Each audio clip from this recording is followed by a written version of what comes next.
नमस्कार, मैं अजय यादव आप सभी श्रोता बंधुओं को एक बार फिर हाथ जोड़ के प्रणाम करता हूं। और सर्वप्रथम मैं अपने आराध्य स्वामी श्री सद्गुरुदेव भगवान के चरणों में प्रणाम करते हुए आज और एक और भजन है जो आप लोग के सुनाने का प्रयास कर रहा हूं। जन्म जन्म से भटकता हुआ इंसान जब संसार की सारी भोग विलास ऐश्वर्य से थक जाता है तो स्वामी जी की शरण में जाता है और क्या कहता है,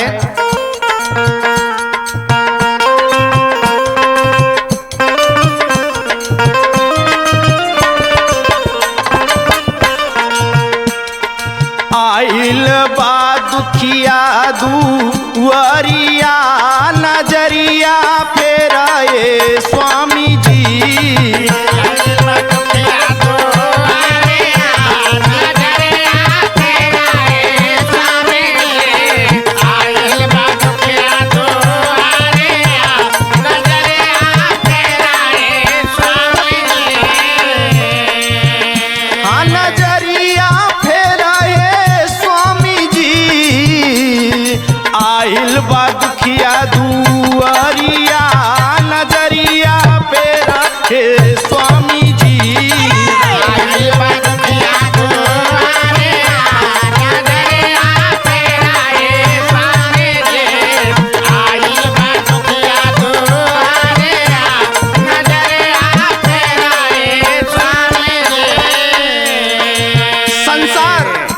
सांसारिक मोह माया से एकदम परेशान, कहता क्या है, काम क्रोध मद लोभ के हंता सकल पदार्थ दाता जी।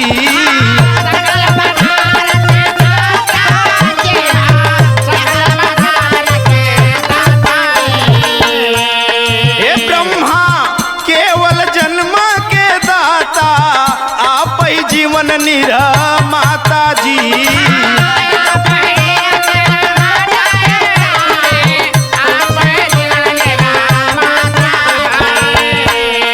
आप के हाथे जीवन का डोरिया नजरिया फेरा हे स्वामी जी।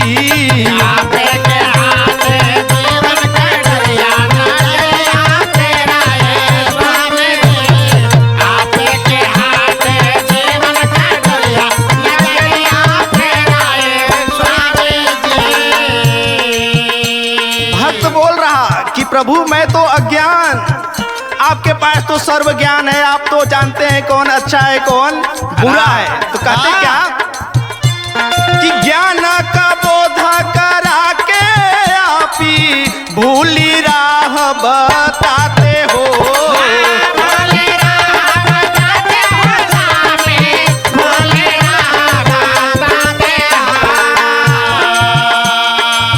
संशय अज्ञान मिटा कर मंजिल तक पहुंचाते हो।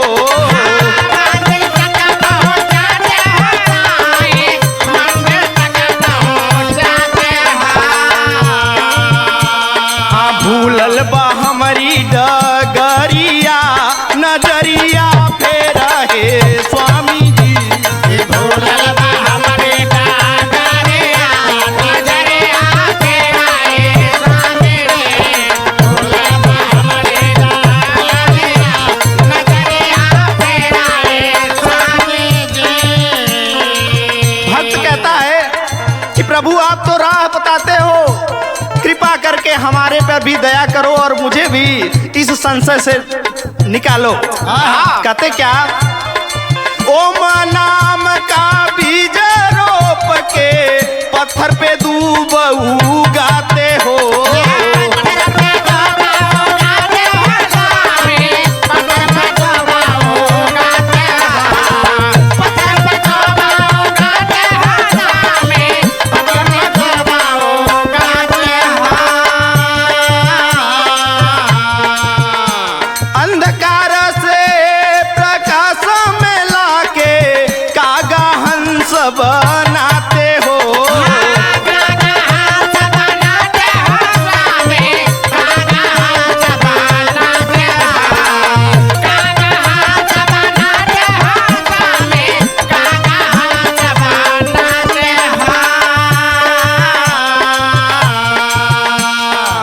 मैली बहमरो चदरिया नजरिया फेरा हे स्वामी जी।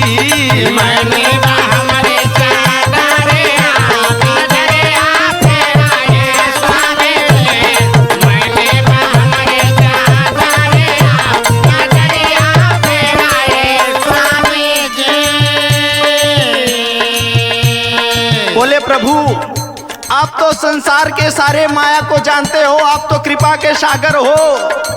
तो कहता है कभी, क्या कहता है, क्या कि सागर तीरे आकर गागर यदि खाली लौट जाई हो।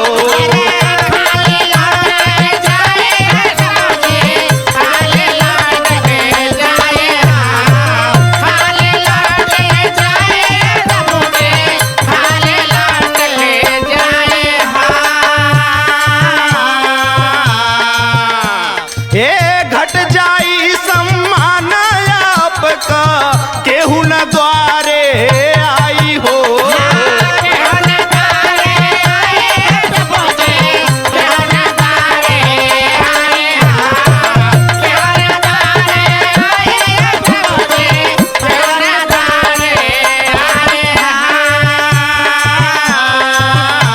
ये दुनिया करी मसखरिया नजरिया फेरा हे स्वामी जी।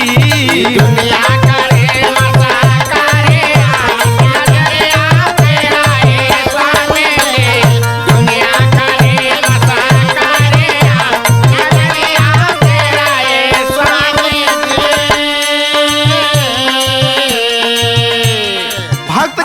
स्वामी जी से कि सारा जीवन तो गुजार चुका हूँ, अब कुछ थोड़ा बहुत बचा है, स्वामी कृपा करो नहीं तो ये नैया डूब जाएगी। और कहता क्या है,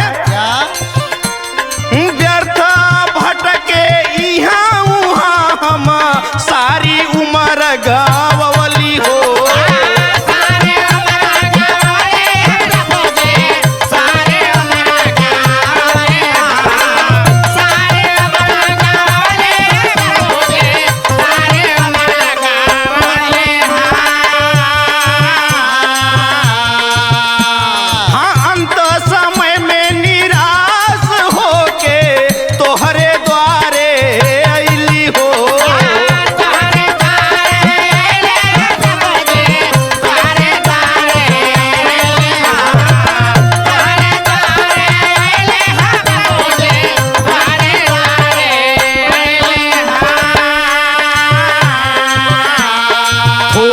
बचल बाहू मरिया नजरिया फेराए स्वामी जी।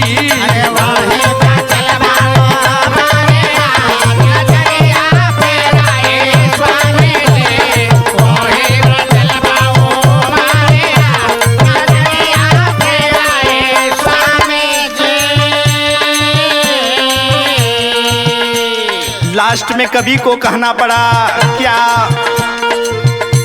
हाँ गुरु बिहारी रमन होरी हीरा का धैल पतवरिया हो।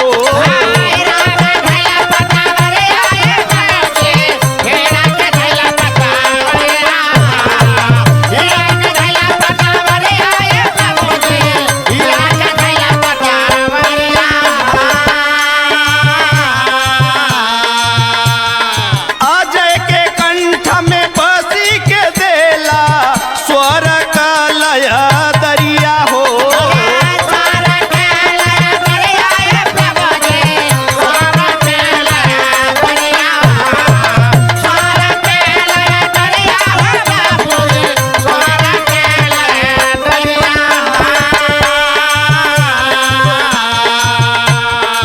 राजा राम का आई गया लपरिया नजरिया फेराए स्वामी जी।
नमस्कार।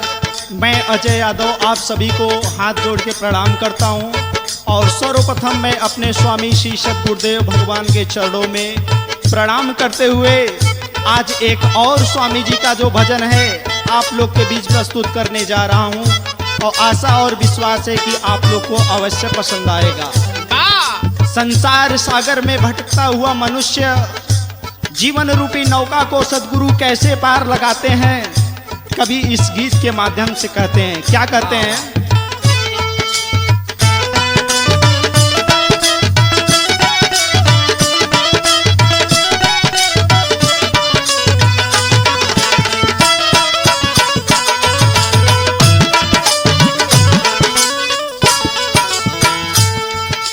सतगुरु स्वामी अब केवा मोरी नैया सहारा बिना,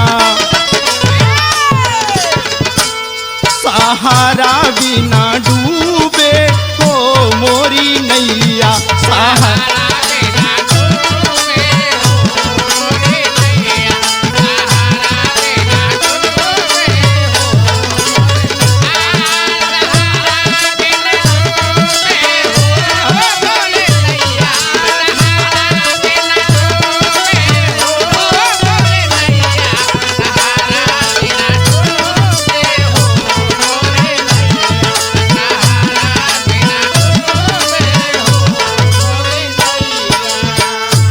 संसार सागर में पहुंचा हुआ मनुष्य तमाम प्रकार की कठिनाइयों से कैसे निकलता है सद्गुरु की सहायता से। और सद्गुरु की कृपा क्या होती है, कभी कहते हैं लहर मारेला जब लइके तूफानवा,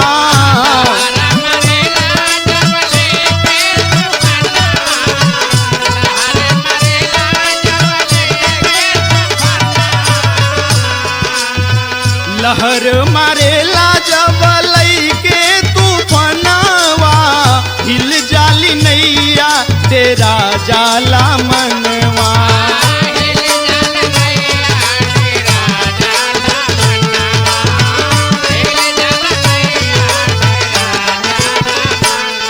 पतवार बिना,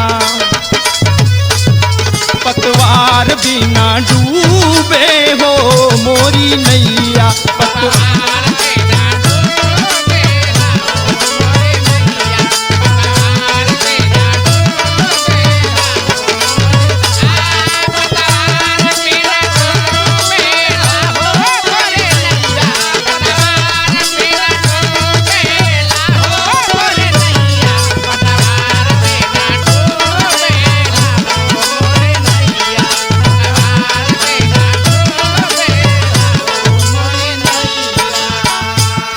ज्ञान से आच्छादित मन तमाम प्रकार की माया झेल रहा है, लेकिन स्वामी जी की कहते हैं अज्ञान के बादल घेरे लागन घोरा,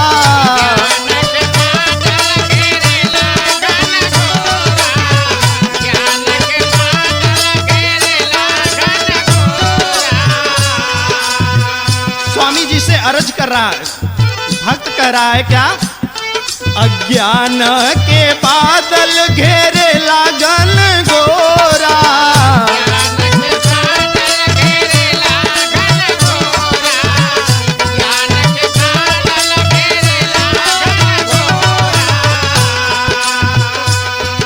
अज्ञान के बादल घेरे लागन गोरा, पथ ना दिखे अब दिखे ना यजोरा।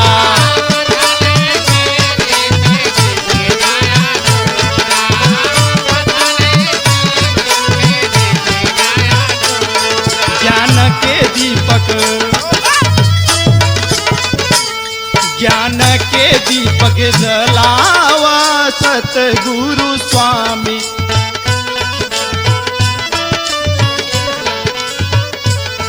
ज्ञान के दीपक, ज्ञान के दीप जलावा है सतगुरु स्वामी।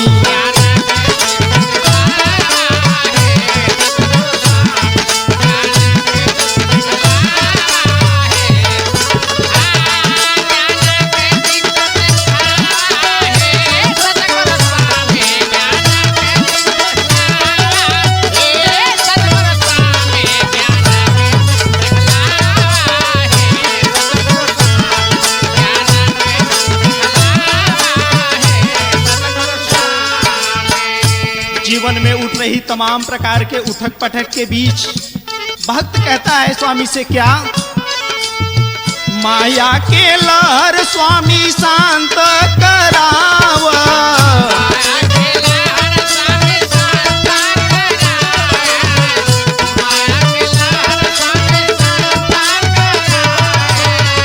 माया के लहर स्वामी शांत कराव, भगत के हृदय में प्रेम जगाव।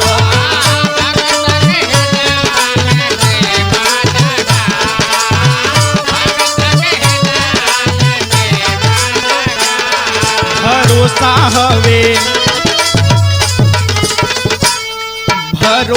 हवे स्वामी दरस दिखाव, भरोसा हवे स्वामी दरस दिखाव,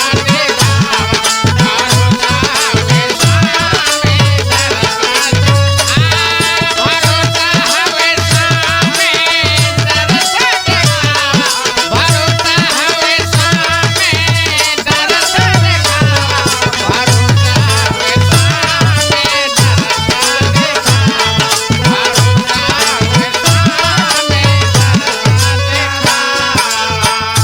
लास्ट में गीत के माध्यम से कवि को कहना पड़ा कि अगर इस संसार की सारी गतिविधियों को छोड़ना है तो सतगुरु का शरण नितांत आवश्यक है। कहते हैं, चाहत सतगुरु से नैया लगाला,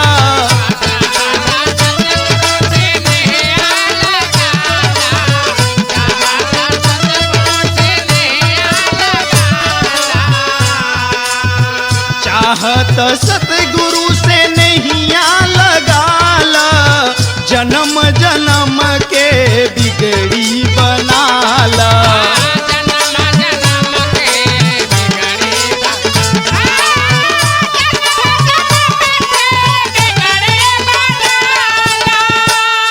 लगई है सतगुरु, लगई है सतगुरु किनारे हो मोरी नैया, लगई है सत किनारे हो मोरी नैया।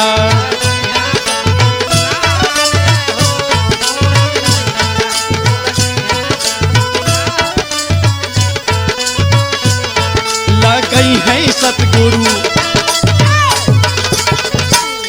लगई है सतगुरु किनारे हो मोरी नैया, लगई है सतगुरु, लगई है सतगुरु पार हो मोरी नैया, लगई है सतगुरु।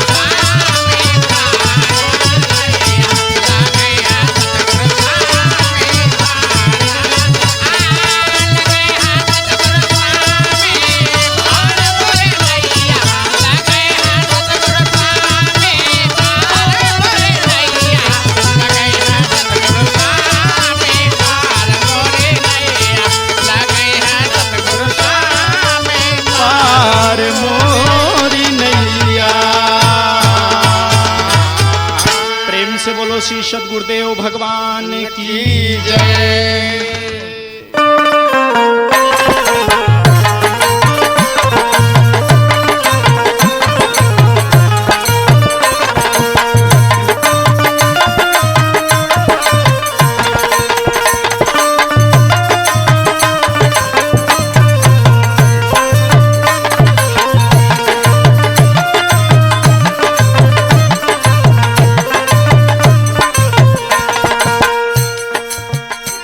आप सभी श्रोता बंधुओं को मैं अजय यादव हाथ जोड़ के प्रणाम करता हूं और अपने आराध्य स्वामी श्री सद्गुरुदेव भगवान के चरणों में प्रणाम करते हुए एक और भजन है जो आप लोग के सुनाने का प्रयास करूंगा। आशा ही नहीं विश्वास है कि आप लोग को जरूर पसंद आएगा। वाह। यहाँ प्रभु हमारे सत्तेशगढ़ जो कि चुनार स्थित मिर्जापुर जिले में स्थित है, वहाँ फैले तमाम सुंदर दृश्य वातावरणों के बीच अपने साधन और प्रभु की महिमा और भजन से सारे जग को जगमय कर रहे हैं। कैसे?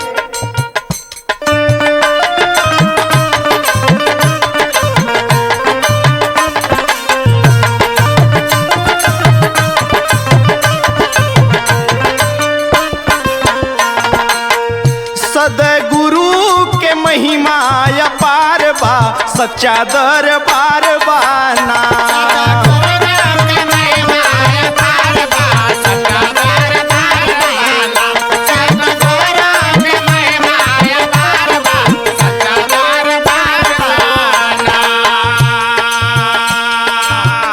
हमरे स्वामी के महिमा अपार बा सच्चा दरबार बाना। हमारे स्वामी के महिमा अपार बा सच्चा दरबार बाना। हमारे स्वामी के महिमा अपार बा सच्चा दरबार बाना। प्रभु सत्य से गढ़ छाए पूरी स्वर्ग बनाए।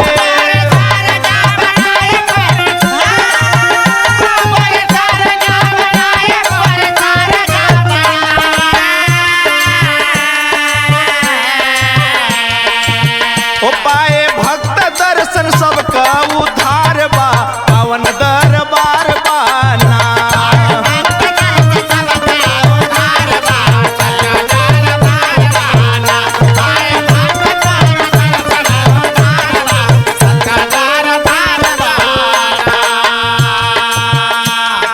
भगवान जहाँ निवास करते हैं उसकी महिमा कवि जी अपने गीत के माध्यम से कैसे करते हैं।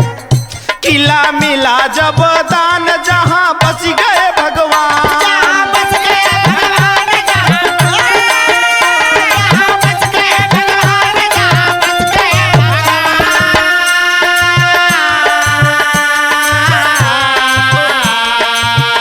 ज्ञान ध्यान से वैकुंठ के समान बा सच्चा दरबार बाना।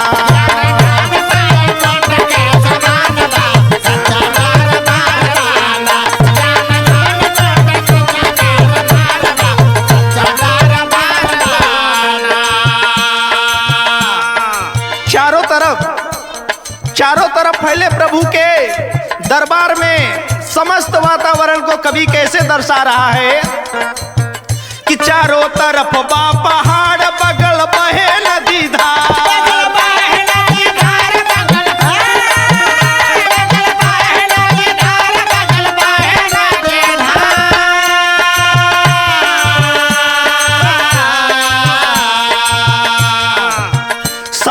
किलोमीटर दूर में चुनार बा सच्चा दरबार बाना।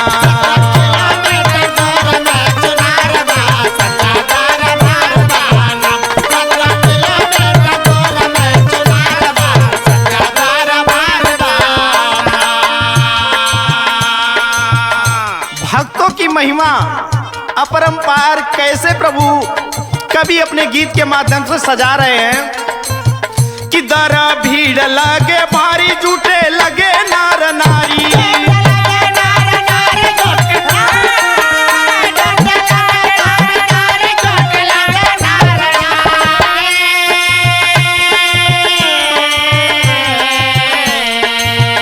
कृष्ण मुरारी का महिमा अपार बा सच्चा दरबार बाना।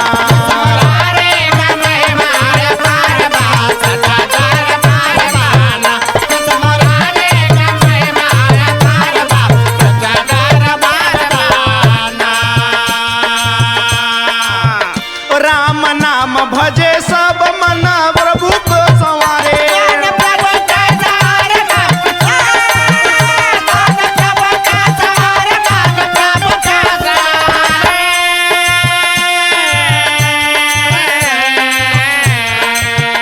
गीत लिखे सुखल दादा अजय गीतिया सुना दा।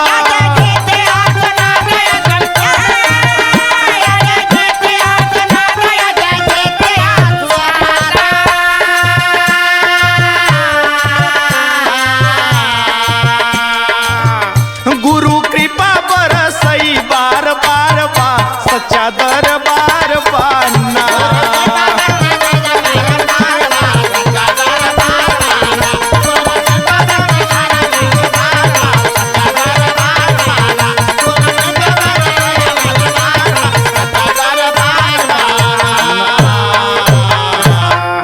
प्रेम से बोलो श्री सद्गुरुदेव भगवान की जय।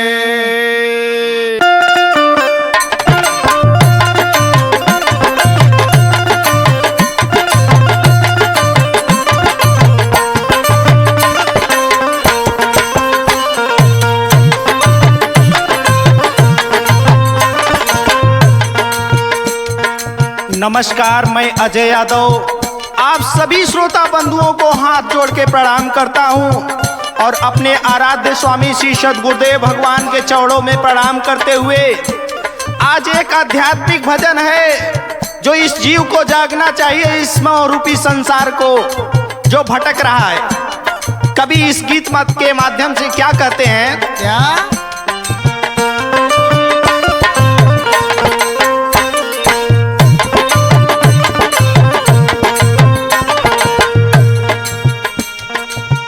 जाग हो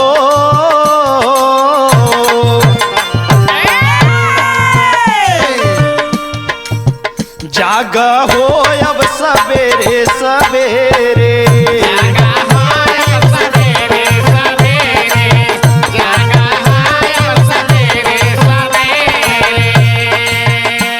हाँ दिन बीत गए,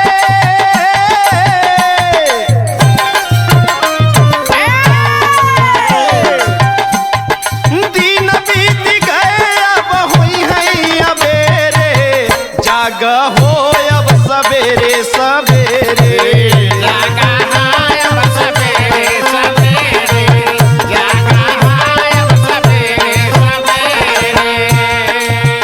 बोले कि जीवन कैसा है देखो समझो, क्या कहते हैं, उठा नींद से अखिया खोला,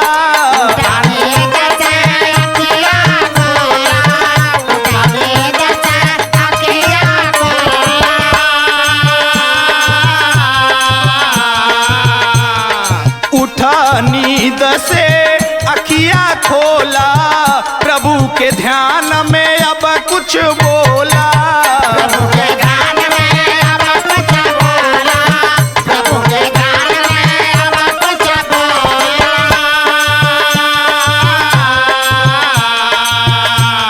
अरे यही बाबरी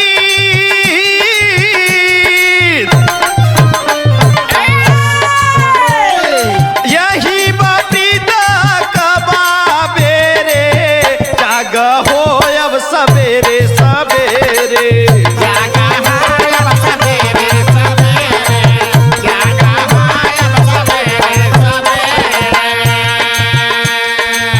कहते हैं जागो, इस संसार में सोने से कुछ मिलने वाला है नहीं, जीवन को अपने इस आत्मा को जीवात्मा को खोजो, इसके भगवान के प्रति प्रेम करो। कहते क्या, उठ जाग मुसाफिर भोर भई है,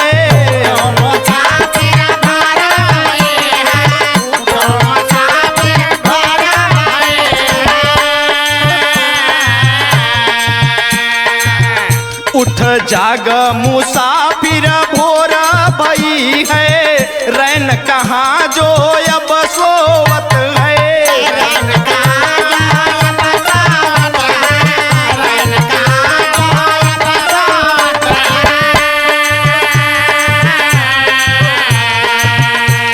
अरे 4 दिन का हो,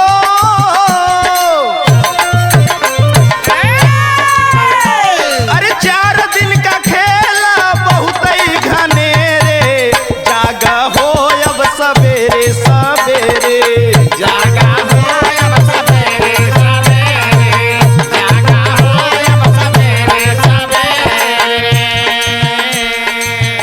कहे कि हे संसार रूपी प्राणी, मोह निशा रात्रि में क्यों सोए हो, ये अपने श्वास का ही छिड़ कर रहे हो, ये पल पल जो बीत रहा है ये फिर दोबारा वापस नहीं आएगा। क्या कहते हैं, पल पल बीते सांस न ठहरे,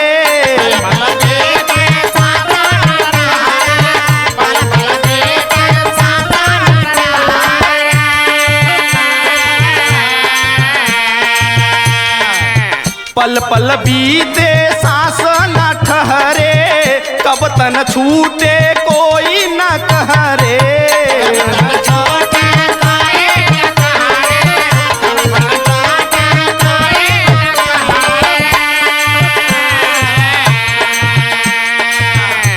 अरे क्या पछताए हो,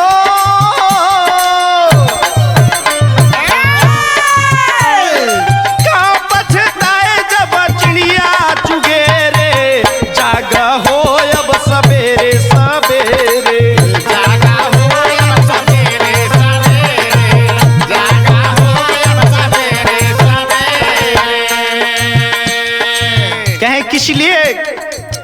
सोच रहा है ये जीवन में जो करना है जल्दी से जागो। कहते क्या, जो कल करना आज ही कर ले,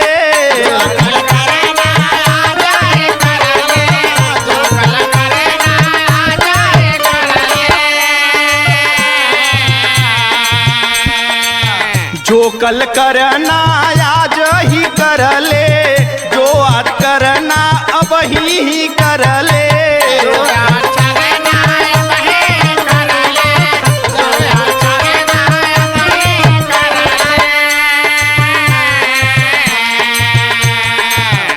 हाँ सतगुरु भजन,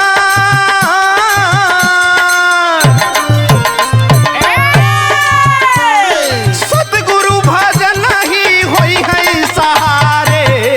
जागा हो अब सवेरे सवेरे, जागा हो अब सवेरे सवेरे, जागा हो अब सवेरे सवेरे। अरे अजय का ध्यान लगा गुरु चरणन रे। जागा हो अब सवेरे सवेरे, जागा हो अब सवेरे सवेरे, जागा हो अब सवेरे सवेरे, जागा हो अब सवेरे सवेरे, जागा हो अब सवेरे सवेरे। जागा हो अब सवेरे सवेरे।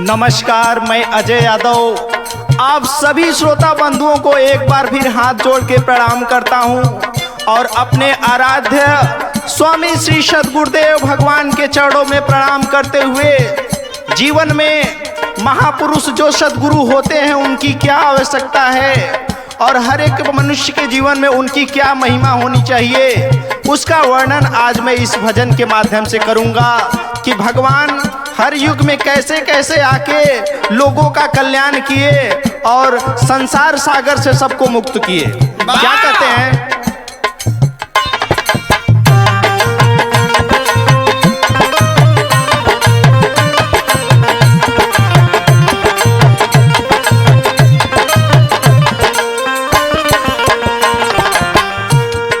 सतगुरु के कैला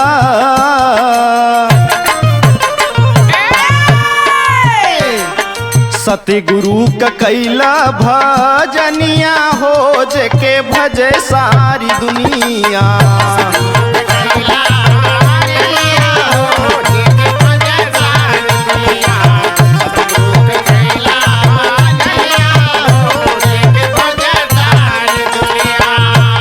हाँ भजे सारी दुनिया हो, भजे सारी दुनिया।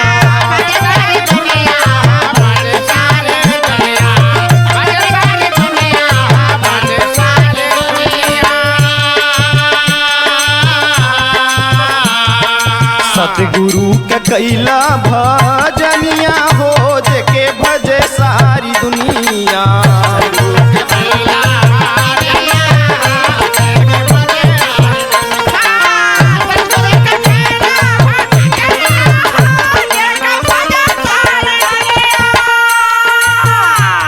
हर युग का कभी इस गीत के माध्यम से हर युग का कैसे वर्णन करें कि प्रभु किस किस रूप में आए। कि सतयुग में आए प्रभु शंकर कहाँ आए।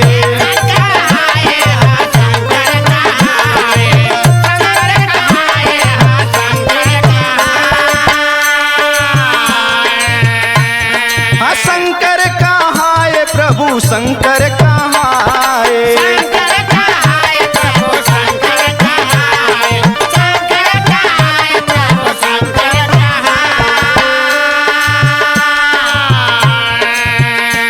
हाँ नारद जी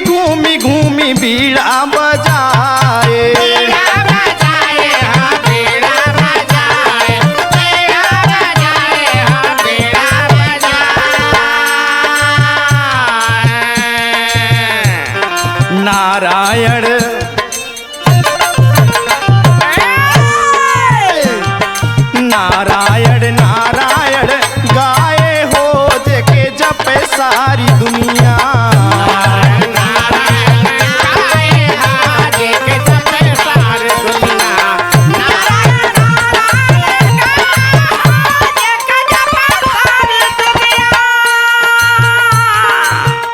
सतयुग की महिमा सुनने के बाद भगवान जी त्रेता युग में भी आए, लेकिन मनुष्य जिसको पहचानना था वो पहचान लिया, और जिसको इसी संसार सागर में रहना था वो भगवान को पहचान नहीं पाया।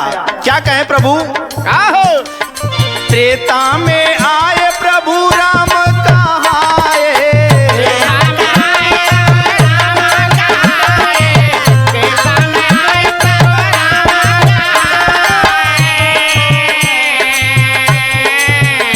प्रभु राम कहाए हो राम कहाए,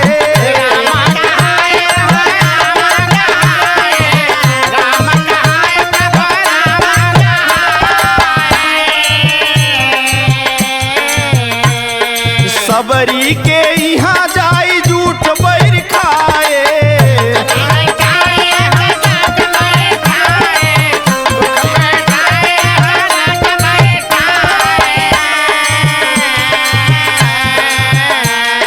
सबरी का मनवा,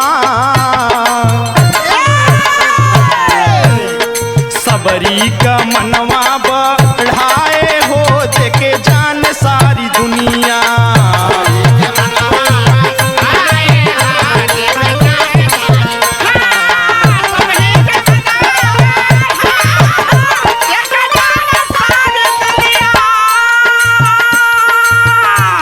त्रेता के बाद प्रभु द्वापर में भी आए, और आके अपनी क्या लीला किए, क्या कहते हैं कि द्वापर में आए प्रभु कृष्ण कन्हैया,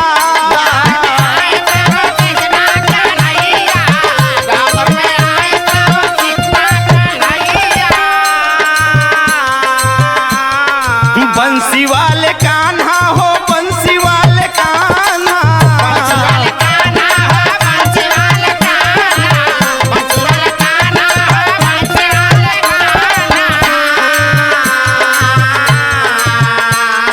ताथैया ताथैया सबके नचाए,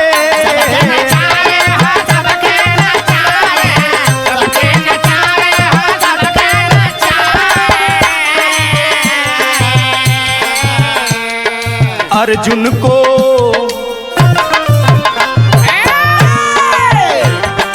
अर्जुन को गीता समझाए हो जेके पढ़े सारी दुनिया।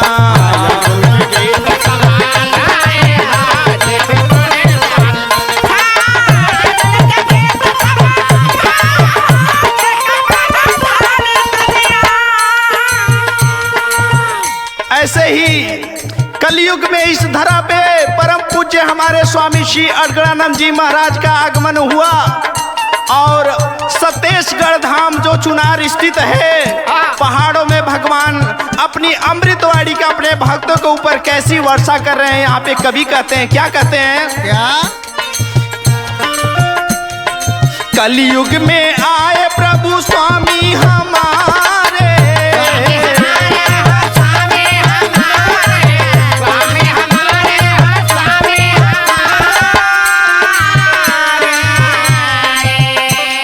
स्वामी हमारे हो स्वामी हमारे,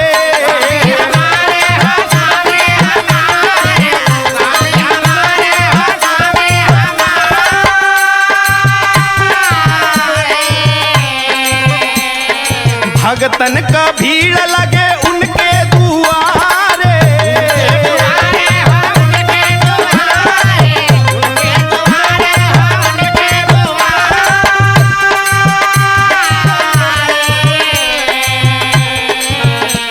ये भक्ति के भक्ति के रहिया बताए हो जेके जपे सारी दुनिया।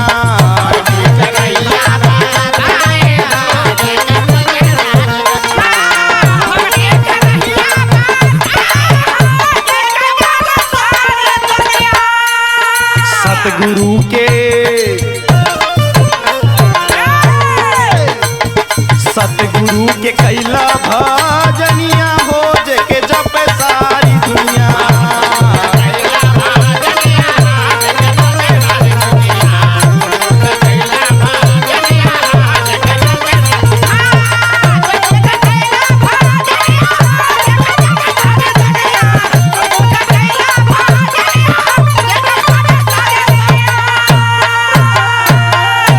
प्रेम से बोलो श्री सद्गुरुदेव भगवान की जय।